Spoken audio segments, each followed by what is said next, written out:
Hello friends, welcome to our YouTube channel. ನೋಡಿ, ದೇಶಾದ್ಯಂತ ಒಂದು ಹೊಸ ಚರ್ಚೆ ಪ್ರಾರಂಭ ಆಗಿದೆ. ಕರ್ನಾಟಕ ಸರ್ಕಾರ ಇತ್ತೀಚೆಗೆ ಮಹಿಳೆಯರಿಗೆ 1 ವರ್ಷಕ್ಕೆ 12 ಮುಟ್ಟಿನ ರಜೆ, ಪೇಡ್ ಲೀವ್ ಫಾರ್ ಮೆನ್ಸ್ಟ್ರುರಲ್ ಸೈಕಲ್ ಅನ್ನುವಂಥ ಒಂದು ಕಾನ್ಸೆಪ್ಟ್ ಅನ್ನ, ಒಂದು ಕಾನೂನನ್ನ ಜಾರಿಗೆ ತಂದಿದೆ. ಪ್ರತಿಯೊಬ್ಬರು ಈವನ್ ಖಾಸಗಿ ಕಂಪನಿಯವರೇ ಆಗಿರಲಿ, ಸರ್ಕಾರನೇ ಆಗಿರಲಿ, ಮಹಿಳೆಗೆ ಯಾವಾಗ 1 ತಿಂಗಳಿಗೆ 5 ದಿನಗಳವರೆಗೆ ಋತುಚಕ್ರ ನಡೆಯುತ್ತಿರುತ್ತೋ ಅಂತ ಒಂದು ಸಂದರ್ಭದಲ್ಲಿ ಮುಟ್ಟಿನ ರಜೆ ಅಂಥೇಳಿ 1 ದಿನ ರಜೆಯನ್ನು ಕೊಡಬೇಕು. ಇದು ಮ್ಯಾಂಡೇಟ್ರಿ, ಅಂದ್ರೆ ಕಂಪಲ್ಸರಿಯಾಗಿ ಕೊಡಲೇಬೇಕು ಅಂತ ರಾಜ್ಯ ಸರ್ಕಾರ ಮಾಡಿದೆ. ಹಾಗೆ ಕೆಲವೊಂದಿಷ್ಟು ದೇಶಗಳಲ್ಲಿ ಕಾನೂನಿದೆ, ಭಾರತದ ವಿವಿಧ ರಾಜ್ಯಗಳಲ್ಲೂ ಕೂಡ ಇದೆ. ಓಕೆ, ಆದ್ರೆ ಈ ತರ ಕರ್ನಾಟಕ, ಬೇರೆ ರಾಜ್ಯಗಳು, ವಿವಿಧ ದೇಶಗಳು ಈ ತರ ಕಾನೂನು ಮಾಡ್ತಿರ್ಬೇಕಾದ್ರೆ ಮಹಿಳೆಯರಲ್ಲಿನೇ ಈ ಮುಟ್ಟಿನ ರಜೆಯನ್ನ ಕುರಿತು ಪರ ವಿರೋಧದ ವಾದಗಳು ಬರ್ತಿದಾವೆ.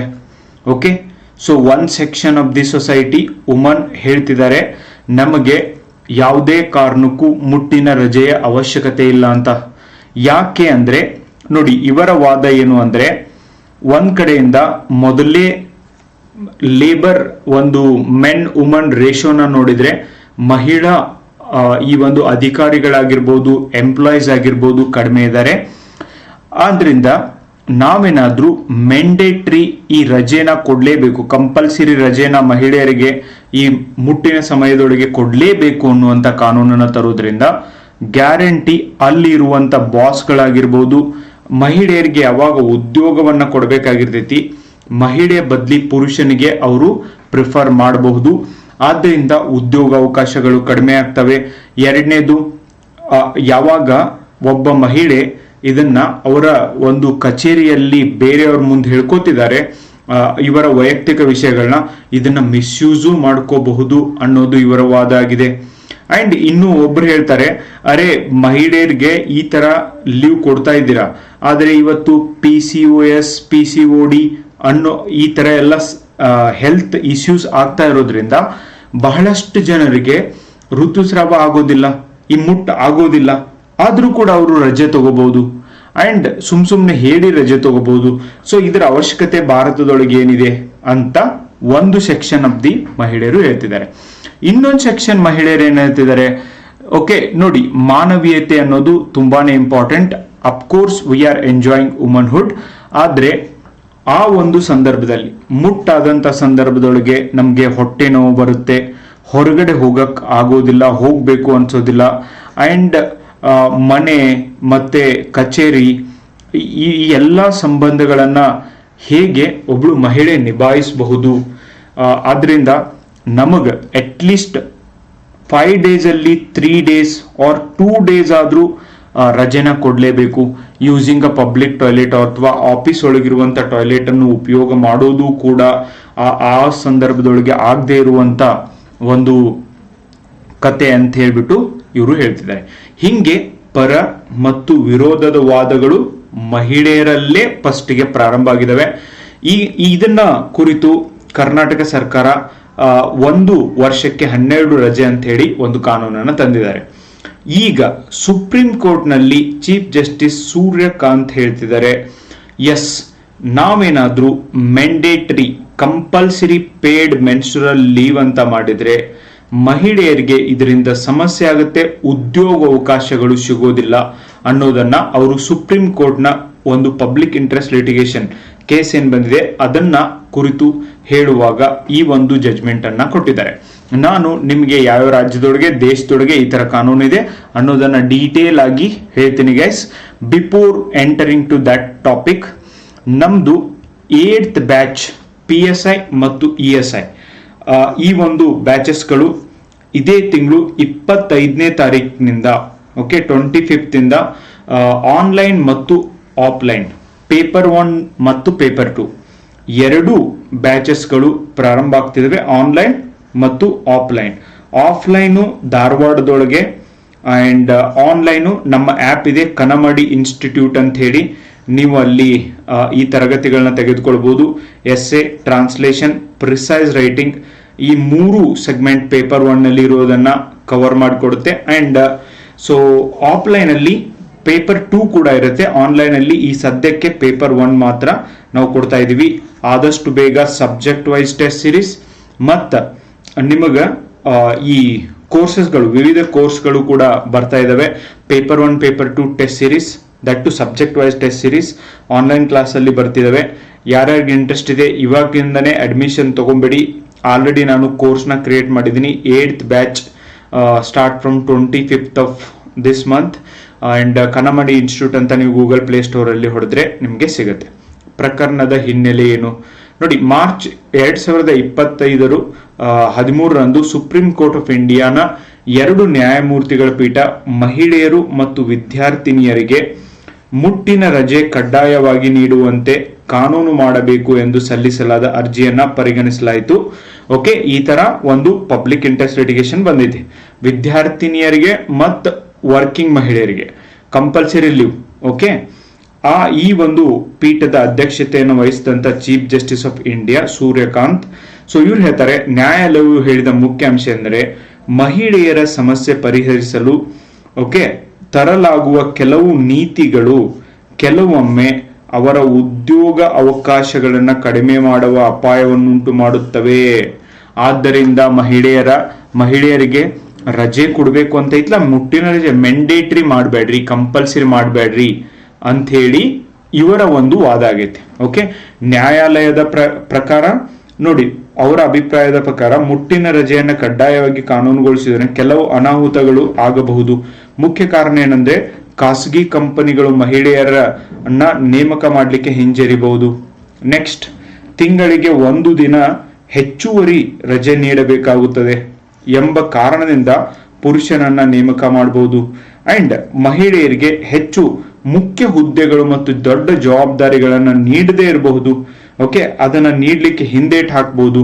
ಓಕೆ, ಅದು ಆದ್ಮೇಲೆ ಹೀಗಾಗಿ ಮಹಿಳೆಯರಿಗೆ ಸಹಾಯ ಮಾಡುವ ಉದ್ದೇಶದ ನೀತಿಯೇ ಅವರ ಉದ್ಯೋಗವನ್ನ ಅಡ್ಡಿಯಾಗುವ ಸಾಧ್ಯತೆ ಕೂಡ ಇದೆ. ಆದ್ರಿಂದ ಮಹಿಳೆಯರಿಗೆ ಮುಟ್ಟಿನ ರಜೆ ಬೇಡ ಅಂತ ಸುಪ್ರೀಂ ಕೋರ್ಟ್ ಹೇಳ್ತಾ ಇರೋದು ಇವರ ವಾದವಾಗಿದೆ, ಸುಪ್ರೀಂ ಕೋರ್ಟ್ನ ವಾದವಾಗಿದೆ. ವಿವಿಧ ರಾಜ್ಯಗಳಲ್ಲಿರುವ ಮುಟ್ಟಿನ ರಜೆ ನೀತಿಯನ್ನ ನಾವು ನೋಡೋದಾದ್ರೆ ನೋಡಿ, ಭಾರತದಲ್ಲಿ ಈಗಾಗಲೇ ಸ್ವಯಂ ಪ್ರೇರಿತವಾಗಿ ಮುಟ್ಟಿನ ರಜೆಯನ್ನ ಕೊಡ್ಲಿಕ್ಕೆ ಪ್ರಾರಂಭ ಮಾಡಿದ್ದಾರೆ. ಅದಕ್ಕೆ ನಿಮ್ಗೆ ಉದಾಹರಣೆ ಹೇಳ್ಬೇಕು ಅಂದ್ರೆ ಒಡಿಶಾ. ಓಕೆ, ಒಡಿಶಾ ಸರ್ಕಾರ ಮಹಿಳಾ ನೌಕರರಿಗೆ ತಿಂಗಳಿಗೆ 1 ಹೆಚ್ಚುವರಿ ರಜೆಯನ್ನ ನೀಡ್ತಾ ಬಂದಿದೆ. ಕೇರಳ ರಾಜ್ಯವು ವಿದ್ಯಾರ್ಥಿನಿಯರಿಗೆ ವಿಶ್ವವಿದ್ಯಾಲಯದ ವಿದ್ಯಾರ್ಥಿನಿಯರಿಗೆ ಮುಟ್ಟಿನ ರಜೆ ವ್ಯವಸ್ಥೆಯನ್ನ ಇತ್ತೀಚೆಗೆ ಮಾಡಿದ್ದಾರೆ.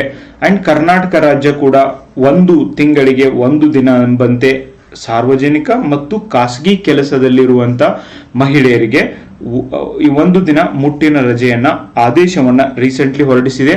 ಇದು ಇವತ್ತಿನ ಒಂದು ಪ್ರಜಾವಾಣಿ ಪೇಪರ್ನು ನೀವು ನೋಡಿದ್ರೆ ಕರ್ನಾಟಕ ಹೈಕೋರ್ಟ್ಗೆ ಹೋಗಿದ್ದಾರೆ. ಹಿಂಗ್ ಮುಟ್ಟಿನ ರಜೆ ಕೊಡೋಲಗ್ಯಾರ ನಮಗ ಅಂತ ಹೇಳ್ಬಿಟ್ಟು ಹೋಗಿದ್ದಾರೆ. ಸೊ ಅದಕ್ಕೆ ಇದ್ರ ಬಗ್ಗೆ ಸುಪ್ರೀಂ ಕೋರ್ಟ್ ಹಿಂಗ್ ಹೇಳೈತಿ, ಸ್ವಲ್ಪ ವೇಟ್ ಮಾಡ್ರಿ ಅಂತ ಹೇಳಾಕ್ತಾರ. ಓಕೆ, ಈ ರಜೆ ಯಾವ ವಯಸ್ಸಿನವ್ರಿಗೆ ಅಪ್ಲೈ ಆಗುತ್ತೆ? 52 ವರ್ಷ ವಯಸ್ಸಿನ ಒಳಗಿದ್ದವ್ರಿಗೆ. ಆದರೆ ಈ ಆದೇಶದ ವಿರುದ್ಧ ಹೈಕೋರ್ಟ್ ನಲ್ಲಿ ಪ್ರಕರಣ ದಾಖಲಾಗಿದೆ.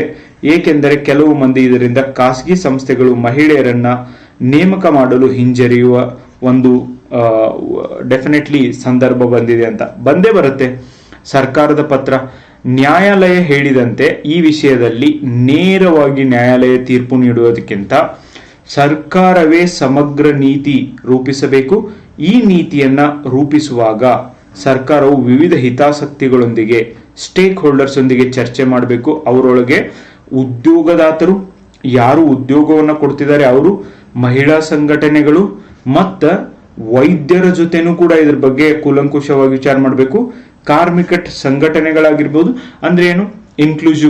ಇನ್ಕ್ಲೂಸಿವ್ ಡಿಸಿಷನ್, ಎಲ್ಲರನ್ನೊಳಗೊಂಡ ನಿರ್ಧಾರ ಮಾಡಲಿಕ್ಕೆ ಸಹಾಯ ಆಗುತ್ತೆ. ಇವರ ಅಭಿಪ್ರಾಯಗಳನ್ನ ಪರಿಗಣಿಸಬೇಕು. ಇವರೆಲ್ಲರೂ ಅದರೊಳಗೆ ಇರಬೇಕು. Very very important. ಅಂಡ್ ಮಹಿಳೆಯರು ಎದುರಿಸುತ್ತಿರುವಂತ ಆರೋಗ್ಯ ಸಮಸ್ಯೆಗಳು, ಇದ್ರ ಬಗ್ಗೆನೂ ಕೂಡ ಇನ್ನೂ ಸರಿಯಾಗಿ ಸ್ಟಡಿ ಮಾಡಬೇಕು ಅಂತ ಹೇಳ್ತಿದ್ದಾರೆ. ಮುಟ್ಟಿನ ಸಮಯದಲ್ಲಿ ತೀವ್ರ ಆರೋಗ್ಯ ಸಮಸ್ಯೆಗಳಾದಂಥ ಎಂಡೋಮೆಟ್ರಿಸಿಸ್, PCOD and PCOS okay, normally ಈ ಸಮಸ್ಯೆಗಳ ಪರಿಣಾಮ ಏನಾಗುತ್ತೆ ಅಂಡ್ ಡೆಫಿನೆಟ್ಲಿ ಇವೆಲ್ಲದರೊಳಗೂ ನೋಡ್ಬೋದಾದಂಥ ತೀವ್ರ ನೋವು, ಹೊಟ್ಟೆ ನೋವು ಬರೋದಾಗಿರ್ಬೋದು, ದೌರ್ಬಲ್ಯ ಆಗಿರ್ಬೋದು, ಕೆಲಸ ಮಾಡಲು ಅಸಮರ್ಥತೆ ಹೆಚ್ಚಾಗಿದಾಗಿರ್ಬೋದು, ಇವೆಲ್ಲ ಉಂಟಾಗ್ಬೋದು. ಆದ್ದರಿಂದ ಮಹಿಳೆಯರ ಆರೋಗ್ಯದ ಸಮಸ್ಯೆಗಳನ್ನು ಸಂವೇದನಾಶೀಲವಾಗಿ ಪರಿಗಣಿಸುವ ಅಗತ್ಯವಿದೆ. ಅದರ ಮೂಲಕ ಚರ್ಚೆ ಮಾಡಿ ಫೈನಲ್ ನಿರ್ಧಾರವನ್ನು ತೆಗೆದುಕೊಳ್ಳೋದು ಅವಶ್ಯಕತೆ ಇದೆ. ಅಂಡ್ ಜಾಗತಿಕ ಅನುಭವಗಳನ್ನು ನಾವು ನೋಡೋದಾದ್ರೆ ಕೆಲವು ದೇಶಗಳಲ್ಲಿ ಮುಟ್ಟಿನ ರಜೆ ಕಾನೂನನ್ನು ರೂಪಿಸಲಾಗಿದೆ. ಸ್ಪೇನ್ 2023ರಲ್ಲಿ ಮುಟ್ಟಿನ ರಜೆಯನ್ನು ಜಾರಿಗೆ ತಂದಿದೆ. ಇದನ್ನ ಫೆಮಿನಿಸ್ಟ್ ಚಳುವಳಿಯ ಮಹತ್ವದ ಸಾಧನೆ ಅಂತ ಕೂಡ ಕರೀತಾರೆ. ನೋಡಿ, ಮಹಿಳಾ ಸಬಲೀಕರಣದ ಪ್ರಬಂಧ ಬರಿಬೇಕಾದ್ರೆ, ನೀವು ಮೇನ್ಸ್ ಅಲ್ಲಿ ಆನ್ಸರ್ ಬರಿಬೇಕಾದ್ರೆ UPSC KPSC, yes you can use these points. ಈ ಪಾಯಿಂಟ್ಸ್ಗಳನ್ನು ನೀವು ಉಪಯೋಗ ಮಾಡಬಹುದು. ಆದರೆ ನಂತರದ ಅಧ್ಯಯನಗಳಲ್ಲಿ ಈವನ್ ಜಪಾನ್ ಹೇಳುತ್ತೆ 75 ವರ್ಷ ಆಯಿತು ಈ ಒಂದು ಮೆನ್ಸ್ಟ್ರುರಲ್ ರಜೆನ ಕೊಟ್ಟು ಅಲ್ಲಿನ ಮಹಿಳೆಯರಿಗೆ. ಓಕೆ, ಜಾಂಬಿಯಾ ಕೆಲವು ಮಹಿಳೆಯರು ಈ ರಜೆಯನ್ನು ದುರುಪಯೋಗ ಮಾಡಿಕೊಳ್ಳುತ್ತಿದ್ದಾರೆ ಎಂದು ಅಭಿಪ್ರಾಯಪಡ್ತದೆ. ಓಕೆ, ಜಪಾನ್ ಒಳಗೆ 75 ಇಯರ್ಸ್ ಹಿಂದೆ ಇದನ್ನು ಕೊಟ್ಟರು ಕೂಡ ಓನ್ಲಿ 5% ವುಮನ್ ಇದನ್ನು ಉಪಯೋಗ ಮಾಡ್ಕೊಂಡಿದ್ದಾರೆ. ವೈ? ಬಿಕಾಸ್ 95% ಯಾಕೆ ಉಪಯೋಗ ಮಾಡ್ಕೊಂಡಿಲ್ಲ ಅಂದ್ರೆ, ನನಗೆ ಮೆನ್ಸ್ಟ್ರುರಲ್ ಸೈಕಲ್ ಆಗ್ತಾ ಇದೆ ಅಂತ why should I reveal to my boss or my colleagues? ಯಾಕೆ ಅವರಿಗೆ ಹೇಳಬೇಕು? ಅದನ್ನು ಮಿಸ್ಯೂಸು ಮಾಡ್ಕೋಬಹುದು. ನಮಗೆ ಹೇಳಕ್ಕೆ ಇಷ್ಟ ಇಲ್ಲ, ನಮಗೆ ರಜೆನೂ ಬೇಕಾಗಿಲ್ಲ ಅಂತ ಜಪಾನೀಸ್ ವುಮನ್ ಹೇಳ್ತಾರೆ. ನೆಕ್ಸ್ಟ್, ಭಾರತದ ಉದ್ಯೋಗ ಪರಿಸ್ಥಿತಿಯಲ್ಲಿ ನಾವೇನಾದ್ರೂ ನೋಡಿದ್ರೆ, ಭಾರತದಲ್ಲಿ ಮಹಿಳೆಯರ ಉದ್ಯೋಗ ಪಾಲ್ಗೊಳ್ಳುವಿಕೆ ಹಿಂದೆ ಕಡಿಮೆ ಇತ್ತು, ಆದರೆ ಇತ್ತೀಚಿನ ದಿನಗಳಲ್ಲಿ ಏರಿಕೆ ಆಗ್ತಾ ಇದೆ. Very important. ಮಹಿಳಾ ಕಾರ್ಮಿಕರ ಪಾಲ್ಗೊಳ್ಳುವಿಕೆ ಅಂತ ನಾವು ನೋಡಿದ್ರೆ 2017-18ರಲ್ಲಿ 23% ಇತ್ತು. 23-24ರಲ್ಲಿ ಕರೆಂಟ್ಲಿ ಇಟ್ ವೆಂಟ್ ಟು 41.7%. ಏರಿಕೆಯನ್ನ ಕಾಣ್ತಿರ್ಬೋದು. ಓಕೆ, ನಾವು ಕಾಣ್ಬೋದು ಡೇಟಾನ ನೋಡಿದಾಗ. ಈ ಡೇಟಾನು ಕೂಡ ನೀವು ಉಪಯೋಗ ಮಾಡಬಹುದು. ಗ್ರಾಮೀಣ ಮಹಿಳೆಯರು ಉದ್ಯೋಗಕ್ಕೆ ಸೇರುವುದು, ಆರ್ಥಿಕ ಸಂಕಷ್ಟ, ಅಸ್ಥಿರ ಉದ್ಯೋಗ, ಮನೆಯ ಕೆಲಸದ ಹೊರೆ, ಇವೆಲ್ಲದರ ನಡುವೆನೂ ಕೂಡ ಮಹಿಳೆ ಇಷ್ಟೊಂದು ಫೈಟ್ ಮಾಡ್ತಿದ್ದಾರೆ. ಅನೌಪಚಾರಿಕ ಕ್ಷೇತ್ರದ ಸಮಸ್ಯೆ, ಭಾರತದಲ್ಲಿ ಹೆಚ್ಚಿನ ಮಹಿಳೆಯರು ಅನೌಪಚಾರಿಕ ಕ್ಷೇತ್ರದಲ್ಲಿ ಕೆಲಸವನ್ನ ಮಾಡ್ತಿದ್ದಾರೆ. ಕೃಷಿ, ಗೃಹ ಕಾರ್ಯ, ದಿನಗೂಲಿ, ಇವರಿಗೆಲ್ಲ ಹೆಂಗೆ ರಜೆನ ಕೊಡ್ಲಕ್ಕಾಗುತ್ತೆ ಅನ್ನುವಂಥ ಪ್ರಶ್ನೆ ಕೂಡ ಬರ್ತದೆ. ಈ ಕ್ಷೇತ್ರಗಳಲ್ಲಿ ರಜೆ ವ್ಯವಸ್ಥೆನೇ ಇಲ್ಲ. ಕಾನೂನು ಜಾರಿಗೆ ತರುವುದು ಕೂಡ ತುಂಬಾ ಕಷ್ಟ. ಹೀಗಾಗಿ ಮುಟ್ಟಿನ ರಜೆ ಕಾನೂನು ಕಾರ್ಯಗತಗೊಳಿಸುವುದು ಕಷ್ಟವಾಗಿದೆ. My point is, so many young boys and girls, boys ಕೂಡ ಹೇಳ್ರಿ ಅಂಡ್ ಗರ್ಲ್ಸ್ ಕೂಡ ಹೇಳ್ರಿ, what is need to be done. Supreme Court ಹೇಳ್ತಾ ಇರೋದು ಸರಿ ಇದೆಯೋ, ರಾಜ್ಯ ಸರ್ಕಾರ ಕರ್ನಾಟಕ ಸರ್ಕಾರ ಸರಿ ಇದೆಯೋ, ಮುಟ್ಟಿನ ರಜೆ ಕೊಡುವಂತ ಅವಶ್ಯಕತೆ ಮಹಿಳೆಯರಿಗೆ ಇದೆಯೋ ಅಥವಾ ಇಲ್ಲೋ, ವಾಟ್ ಈಸ್ ಯುವರ್ ಒಪಿನಿಯನ್? ಕೊಡೋದಾದ್ರೂ ಯಾವ ಕಂಡೀಷನ್ ಮೇಲೆ ಕೊಡ್ಬೋದು? ಬಿಕಾಸ್ ಅವರಿಗೆ ಉದ್ಯೋಗ ಸಿಗೋದು ಇಂಪಾರ್ಟೆಂಟ್ ಇದೆ. ಉದ್ಯೋಗ ಕೊಡೋರು ಡೆಫಿನೆಟ್ಲಿ ಜಾಸ್ತಿ ಹೊತ್ತು ವರ್ಕ್ ಮಾಡೋರು ಕೊಡಬೇಕು. ಓಕೆ, ಅಂಡ್ ಇದಕ್ಕೆ ನೀವು ನಿಮ್ಮದೇ ಆದಂಥ ಏನಾದರೂ ಪರಿಹಾರ ಇದ್ರೂ ಕೂಡ ಸಜೆಸ್ಟ್ ಮಾಡಿ. ಓಕೆ, ನೋಡಿ, ಇವನ್ ಉಚಿತ ಸ್ಯಾನಿಟರಿ ಪ್ಯಾಡ್ಗಳನ್ನು ಒದಗಿಸೋದು, ಮಹಿಳೆಯರಿಗೆ ಅಗತ್ಯವಿದ್ದ ಸಾಮಾನ್ಯ ರಜೆ ಬಳಸುವ ಅವಕಾಶವನ್ನು ನೀಡಬೇಕು. ಆಮೇಲೆ ಕೆಲಸದ ಸ್ಥಳಗಳಲ್ಲಿ ಆರೋಗ್ಯಕರ ಸುರಕ್ಷಿತ ಪರಿಸರ ವೆರಿ ಇಂಪಾರ್ಟೆಂಟ್. ಬಟ್ ಇದು ಇರೋದಿಲ್ಲ, ಬಹಳಷ್ಟು ಕಡೆ ಇರೋದಿಲ್ಲ. ವಾಶ್ರೂಮ್ಗಳು ಕರೆಕ್ಟ್ ಆಗಿರೋದಿಲ್ಲ. And that's why they face lot of problem. And ಉದ್ಯೋಗ ಅವಕಾಶಗಳು ಕಡಿಮೆ ಆಗ್ಬೋದು. ಇವೆಲ್ಲವೂ ಕೂಡ ಕಾನ್ಸಿಕ್ವೆನ್ಸಸ್ ಇದಾವೆ. ನಿಮ್ಮ ಪ್ರಕಾರ ವಾಟ್ ಈಸ್ ಯುವರ್ ಒಪಿನಿಯನ್? ಇದನ್ನ ಯಾವ ತರದಿಂದ ನಾವು ಈ ಸಮಸ್ಯೆಯಿಂದ ಹೊರಗೆ ಬರಲಿಕ್ಕೆ ಸಾಧ್ಯ ಆಗುತ್ತೆ ಅನ್ನೋದನ್ನ ಹೇಳೋದನ್ನ ಮರಿಬೇಡಿ ಗೈಸ್. ಅಂಡ್ ಎಸ್, ಎಲ್ಲ ಪುಸ್ತಕಗಳು ನಿಮಗೆ ಲಭ್ಯವಿದಾವೆ.